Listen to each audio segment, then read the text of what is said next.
I do, and I need some phone lines empty to talk about holidays. I love talking about holidays. It makes me feel like a hairdresser. You going anywhere nice this year? And the impact upon your holiday plans of yesterday's announcement by Grant Shapps. Mine's changed. We'd already decided to chalk up 2021 as another year where we wouldn't go abroad, like in 2020. Hoping to get to Greece, constantly hoping to get to Greece. I love Greece. I miss Greece. Oh, ladder. But the uncertainty was causing us such stress, like low-level stress. I'm not pretending it's stress comparable to, well, I don't need to explain, what full-on stress is. But there's little stress of uncertainty, the stress of thinking, will we, won't we, will we join the dance? That stress was just doing my head in. Well, actually, if I'm brutally honest with you, I was quite relaxed about it, but Mrs. O'Brien's stress about whether or not we would actually get to go on a foreign holiday or not was doing my head in. So we had a family conference, or a conversation as they used to be called, and we just decided to cut our losses and give up all hope of a foreign holiday this year. And as we did so, we knew that come July, probably the rules will change, and we probably would actually have been able to get away if we'd hung in there, but we've cut our losses. We've booked a holiday in the UK, and I personally can't wait. Everybody's happy, and there's been no hangover to it. There's been no, even yesterday when Grant Shapps made his announcements, and Greece, one of the countries that I think you could travel to, there was no kind of, oh, rats. I'm really looking forward to going away in the UK. It's funnily enough, I really love this country.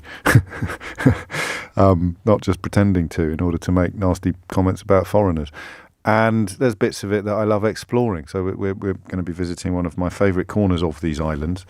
And I'm not telling you exactly where yet. I like to build up a little bit of suspense. But suffice to say that as a consequence of Brexit, it may not be part of my country for much longer. So we're going to fill our boots while we can. And today's conversation, oddly, has hardened my resolve. Thinking about the reports of massive queues and worries that the technology won't be up to sniff to deal with them. The possibility that if you fly to a country that is now amber, it could become red list while you're there, which means you'll have to quarantine when you get back. And forgive me, but the absolute cavalcade of clown cars that constitute the cabinet in this country. So I just don't trust them.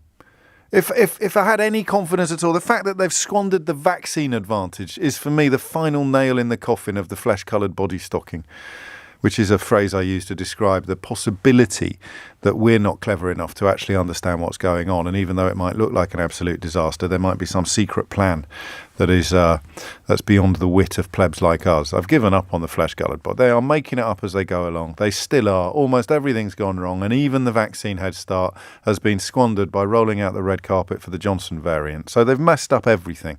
I said to you, slightly reluctantly a few months ago, if anyone can mess up the vaccine head start, it's Boris Johnson. I know what you're thinking, James, it's time you threw away your crystal ball. Things are getting ridiculous because he has now messed up, of course, the social impact, not the health and life impact. That is still massively reduced by the success of the vaccine rollout.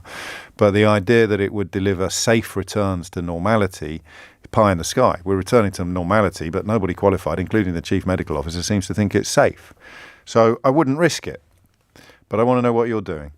Are you going to risk it? How did your holiday plans change with yesterday's announcement?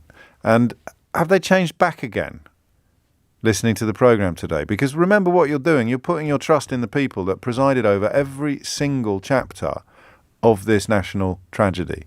Every single sentence of this stupid story. And with the exception of Matt Hancock, they're all still in charge. They're all still in post. Dido Harding's moved on voluntarily, incredibly. But generally speaking, and Dominic Cummings, of course, is now sort of shouting at clouds. But generally speaking, Johnson's still in charge. Javid seems to sort of think that the virus, well, I don't quite know what Javid thinks. So you're going to trust them, are you, with your holiday plans or your safety? I just don't know. I want to know what you think. 03456060973 is the number you need. What are you going to do? How are you going to play it? What do you know? And do we understand yet why, if you live in France and you've been vaccinated in France, you're not allowed to fly back. Or if you live in an amber country, and you've been double vaccinated, fully vaccinated in an amber country, you're not allowed to fly back to see your family in the United Kingdom without quarantining. That just seems grossly unfair. I presume it's another consequence of making decisions at the last possible moment rather than doing a little bit of forward planning, providing a little bit of clarity and leadership. But as ever, I hope I'm wrong.